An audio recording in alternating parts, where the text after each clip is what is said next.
y diferentes formas. Y una manera, digamos, interesante de buscar la felicidad es con quien convives. Claro. Porque a veces esa felicidad no se puede dar, sino se puede volver en tristeza, en amargura, en angustia, en una cantidad de cosas adversas, cuando de pronto tu cercanía con alguien no es buena. Es tan contagiosa la felicidad como la infelicidad, por eso hay que saber de quiénes quién nos te estamos rodeas? rodeando, desligarnos de esas personas Sí. negativas y con cargas que de pronto no son tan agradables para nosotros. Por eso tenemos hoy a nuestra psicóloga y coach de los martes, Ingrid Gómez. Bienvenida, Ingrid. Ingrid, ¿Cómo querida. estás, Doc? Feliz de martes. estar acá, como siempre. Gracias por Siempre, estar siempre. con nosotros.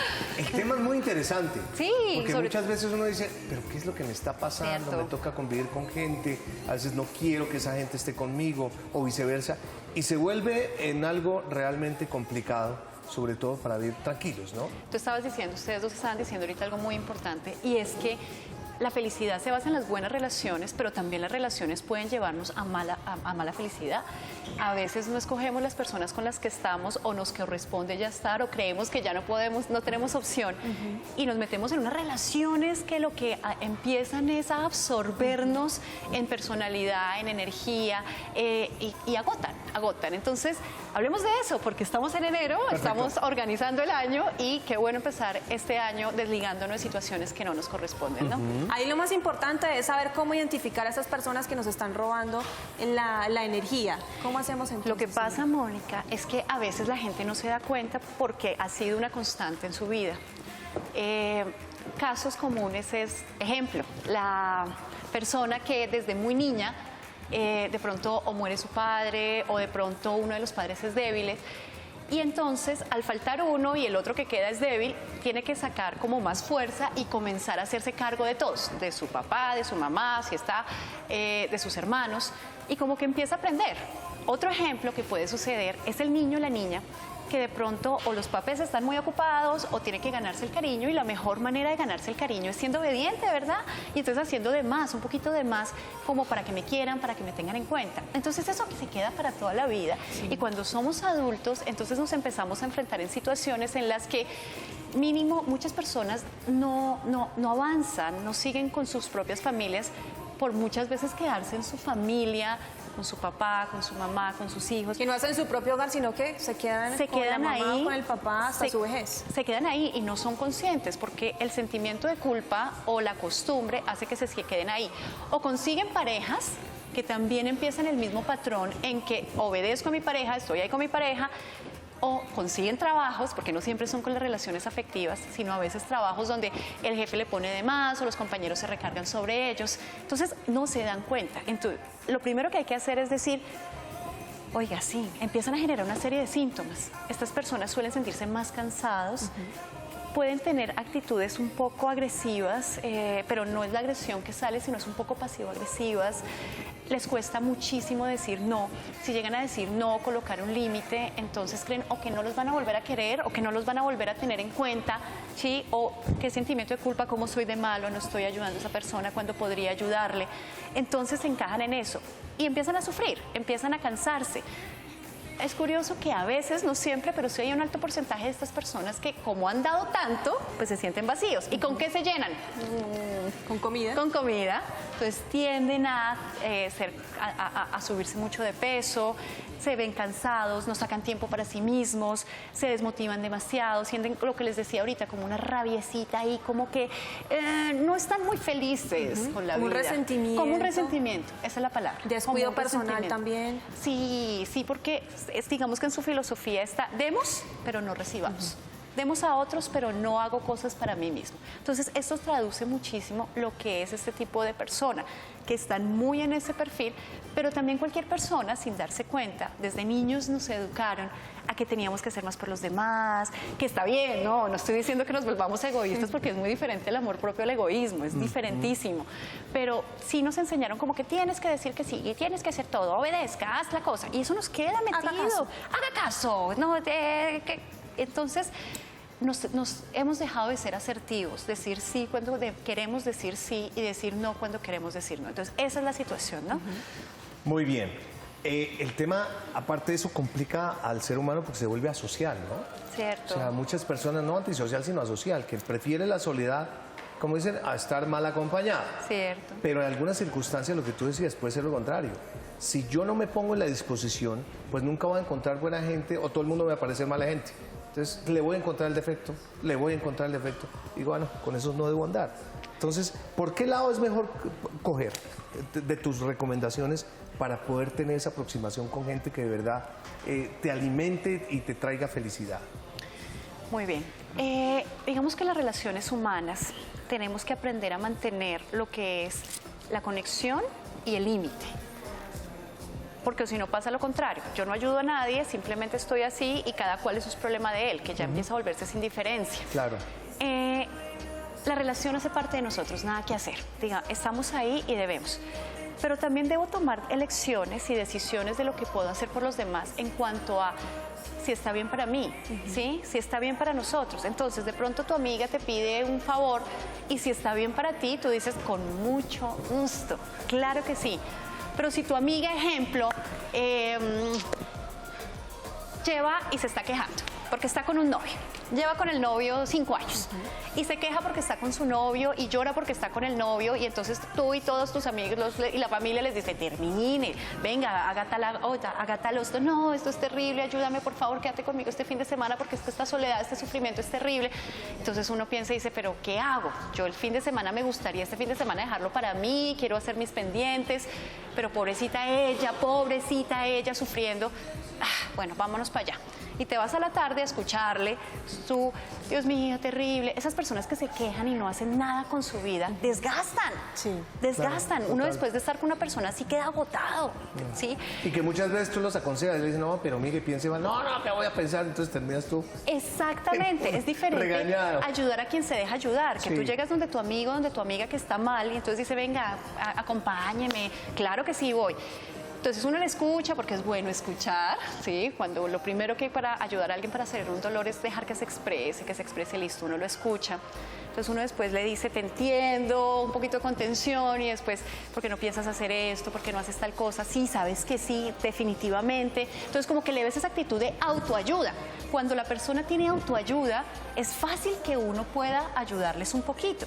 Pero cuando no hay autoayuda, en medio de todo, la lamentación y la victimización tiene una ganancia secundaria y es que los demás se hagan cargo de lo que me toca hacerme cargo.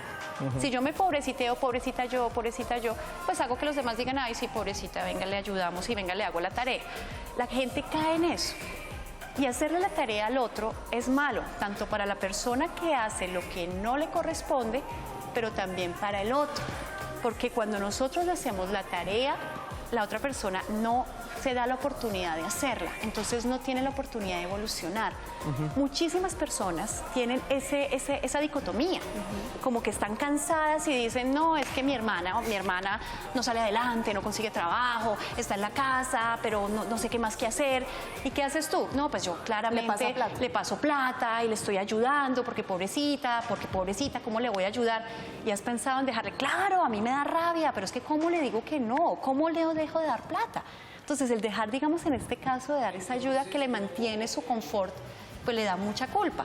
¿Qué debe entender esta persona? Que entre más dinero le dé, pues menos oportunidad le da de crearle necesidad. La necesidad hace que nos despertemos, claro. ¿Sí? Entonces, cuando se crea esa necesidad, la otra persona se despierta y dice, oiga, sí, como que tengo que trabajar, oiga, sí, como que me toca rebuscarme, oiga, sí, ya no me están buscando. Y como que en medio de todo sale de su confort y empieza a esforzarse un poquito. Pero si nosotros le hacemos la tarea a los demás, no se esfuerzan. Claro. Pasa con los niños. El mejor ejemplo son los niños. Entonces, pensemos el niño que llegó del colegio con la tarea. Y entonces el niño, ay, no, mami, no quiero hacer la tarea, es que estoy muy cansado, es terrible. Bueno, también si el niño llega cansado, démosle media horita de descanso. También está bien que vean media horita de televisión o lo que sea, pero ya después de la media hora, 40 minutos, hagamos un ambiente chévere, hagamos la tarea. Entonces ahí el niño va a decir, no, mami, no quiero, yo no quiero hacer la tarea. Y entonces, ¿qué va a hacer la mamá? Tiene dos opciones. O decirle y paladearlo y llevarlo hasta que él mismo, solito, con su lápiz, haga la tarea, o hacerle la tarea, le hice la tarea. Listo, pasó rápido, se pasó el evento. ¿Pero qué va a pasar?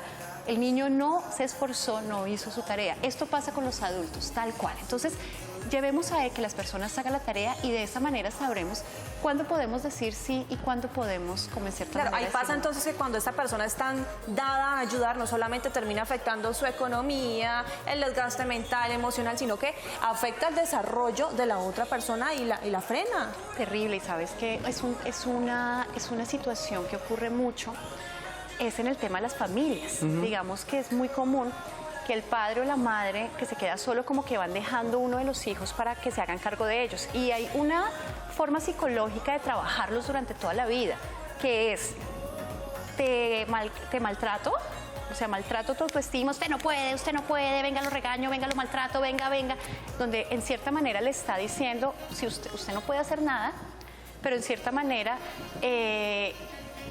le hacen todo. Sí, como que usted no va a conseguir nada por fuera, depende de mí. Exactamente, entonces empiezan a generar gracias al maltrato y resolviéndole los problemas. Usted no puede, si ve, otra vez no pudo, otra vez no pudo. Sobreprotección pero rarísima. venga le doy, pero venga le doy, pero venga le doy. ¿Qué pasa? La persona psicológicamente empieza a crearse eso y dice, miércoles no sirvo para nada, no tengo opción, me tengo que quedar acá. Sí. Pasan 30, 40 años, 45 años en casa, obviamente con el padre cuidándole o acompañándole porque cree que no hay opción, desafortunadamente no sigue con sus relaciones y ya se imaginará la historia cuando este padre o esta madre muere, ¿no? Ingrid, Exactamente. volviendo, digamos, a redirigirnos con el desligarnos de personas que de pronto nos traen mala vibra, como dicen popularmente.